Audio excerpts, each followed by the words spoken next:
All right, welcome everyone to episode 43 of APS Radio. My name is Jim Burneka, and today I'm joined by my special guest, Jameson Burneka. Jameson, it's nice to have you on the show. Thanks for having me. You're so welcome. So, where are we at right now? Where are we recording this? We're at a Hilton hotel in Pennsylvania. Yeah, what city? Gettysburg. That's right. So, Jameson is coming with me, obviously, to Gettysburg. I'm going to be teaching tomorrow some behavioral health and cancer classes, and I thought I'd take him along with us for the last weekend of the year before he goes back to school. And so we're going to tour Gettysburg tomorrow. What did we do today? We drove all the way down here. Yeah, did we make any stops? Yes. We went to Flight 93 Memorial. All right. So, pretty heavy day, right? Mm-hmm. What were your thoughts on the Flight 93 Memorial? It was sad. It was sad. It was heavy for sure. Mm-hmm. Yeah. Do you think it was what did you think about it? I was imagining how many people were on that plane and like what they were doing, and then all of a sudden they just crashed on the ground and all died. Yeah. But they all died, but who knows how many people they actually saved by doing that. So it's a pretty powerful story. It really is. Yep. So we've had some other conversations throughout the drive and the rest of the day here that were kind of on topic a little bit, and I thought it would be kind of valuable to have some insight from you on just some of the stuff that you've seen from your perspective, from a kid's perspective, and seeing, really your dad go through a lot of different stuff. So I told you before we did this, all I want you to do is make sure that you're just honest and you tell it how it is, and I'm not going to get upset at you. So, I asked you earlier if you remembered my cancer diagnosis and all that stuff, and you said you didn't remember that. Nope. You were still too young then. But then I asked you about when I went to the Center of Excellence, which it's almost now 2 years. On the 20th of this month, it'll be 2 years since I went there, and you did remember a lot about that stuff. So I want to kind of focus really on that. Just that time and everything. So leading up to me going there, did you notice a difference in me? Yes. Okay, speak up to make sure they hear, because I didn't bring my fancy mic, so you got to make sure that you speak loud enough. Okay. So I noticed a change in you where you would get really upset over little things me and Logan did, and you would yell at us for it. Yeah, so wasn't really a reason for me to get angry, but I was. Yeah. Okay. All right. Anything else that you noticed about me? What, how I was acting or what was going on? No, not really. Okay. Do you remember your mom and I telling you that I was going away? No. But I do remember you leaving. Okay. All right. What was that like? I mean, I was a bit honestly happy that you were kind of going away for a month to, get a break and spend time with Mom.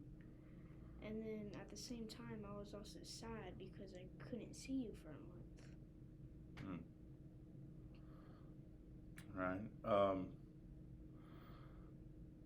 I mean, it was rather quick. It was, you know, I made the phone call on a Friday and I was on a plane Saturday during lunchtime.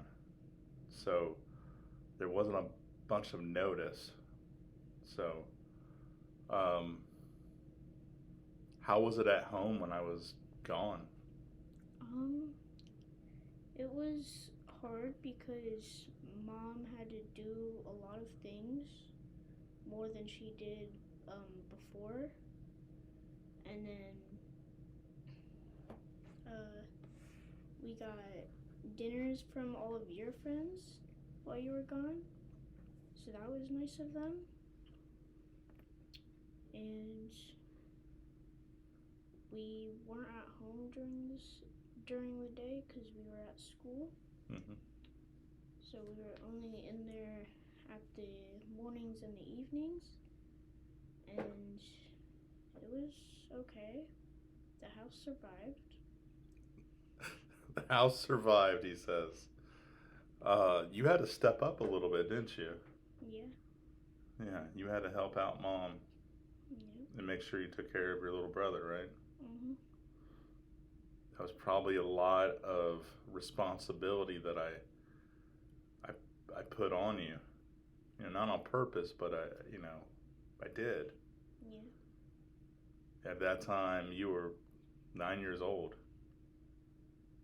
Probably not very fair, was it? Not really, but I've handled tougher situations. Okay. All right. So I remember, you know, I did get to talk to you.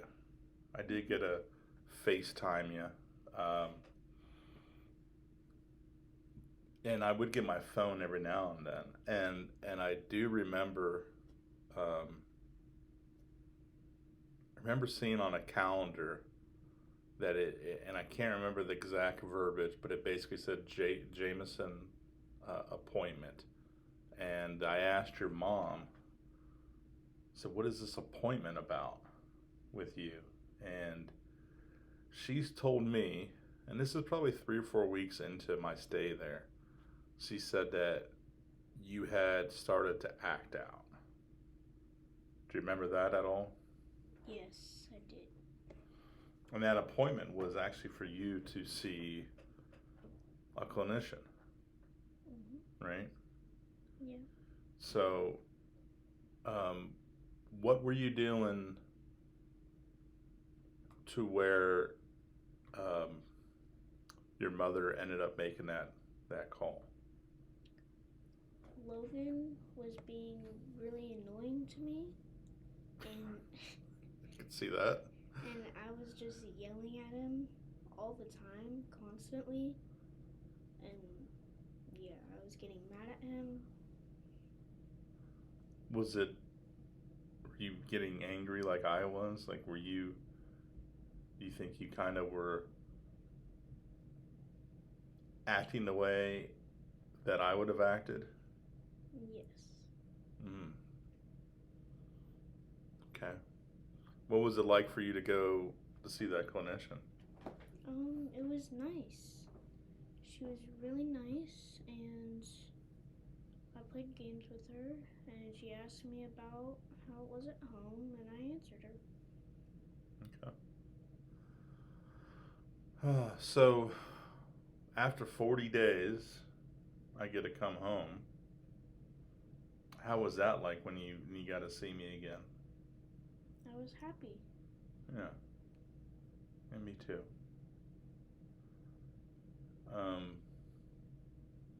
What was I like when I came back? You were a changed man.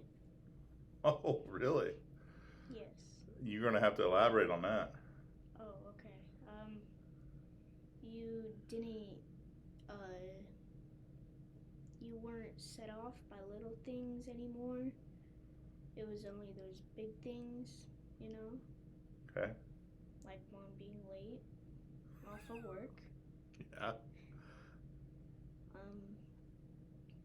And then you were nicer to me and Logan. Okay. That's all good. All right.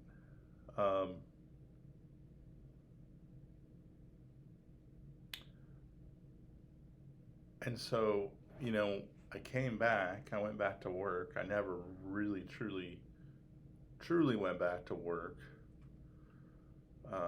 That was a whole long, drawn out process. What was it like as I was, trying to retire? What was that like for you? It was nice because you would actually um, be at home when we got off the bus. Got to get all your games and practices, and Hmm. just I was involved again. Yeah. Before before I left, did you feel like I was present at all?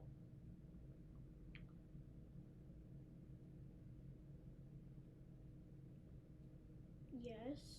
Like I knew you were always there, but then you were a lot of the times on a call or something. Okay.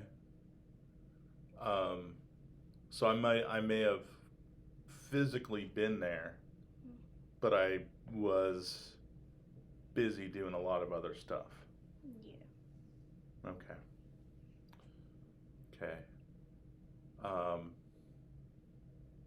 Even before I left, there was, I was getting a lot of phone calls, a lot of like random times, like even when I was off, I was getting phone calls or I was going places, to help, whatever. What was it like from your perspective, um, whenever I did get one of those calls and I basically had to excuse myself from whatever was going on, whether it was your game, practice, whatever. It was a bit sad because you would kind of value your calls more than us. Hmm. You feel like that's changed since then? Yes, definitely. That's good to hear. Did you understand that when I was taking those calls, I was helping my friends, my fellow firefighters? No, I didn't understand that at the time. Okay. I probably could have explained that to you better, like what I was doing and why I was doing it.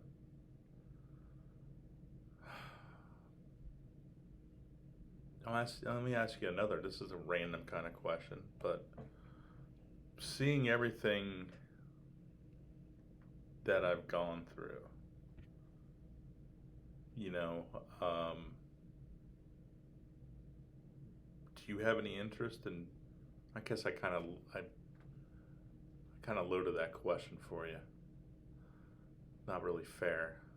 I would be called if this was court. I would be leading. Um, have you ever thought about being a firefighter? I have, but then on those calls, I sort of listen in when you're in the car and it's just all bad stuff, and I really don't want to be a part of that. It's not always bad stuff,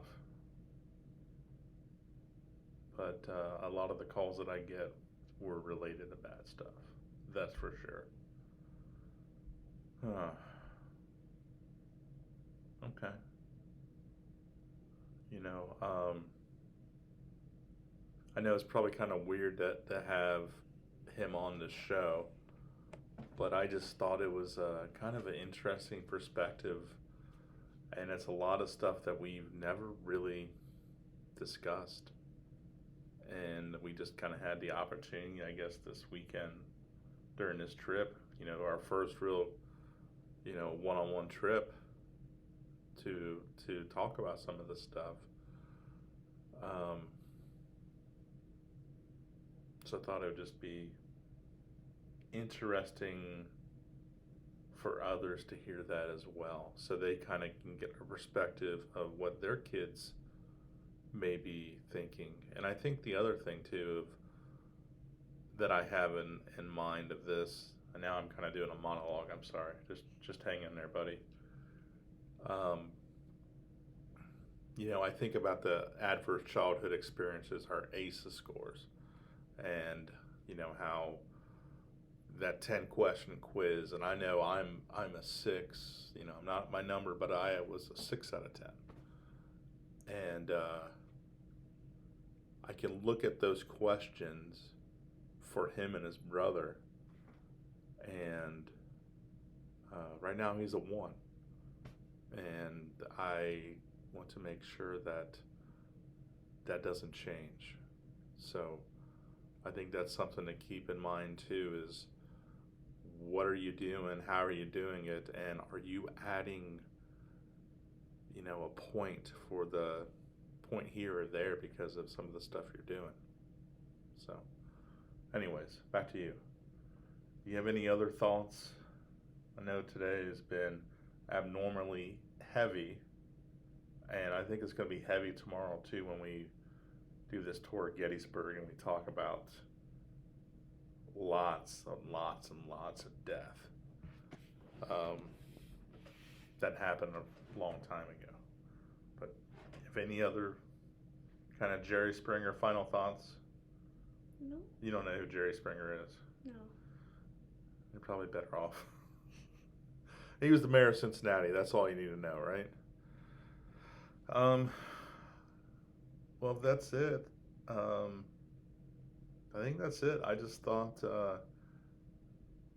I don't know. It was kind of weird, but after talking today, I thought that this, as different as it was, I thought it may be beneficial to some others to just keep that perspective of what you're doing, what you're bringing home, can affect our little ones. And along with that, it's never too late to stop whatever you're doing and try to reverse it. And things can be better. It takes a lot of work and a lot of time, but it can be better, right? Mhm. All right. So tell all the people goodbye, and we'll get out of here. Goodbye.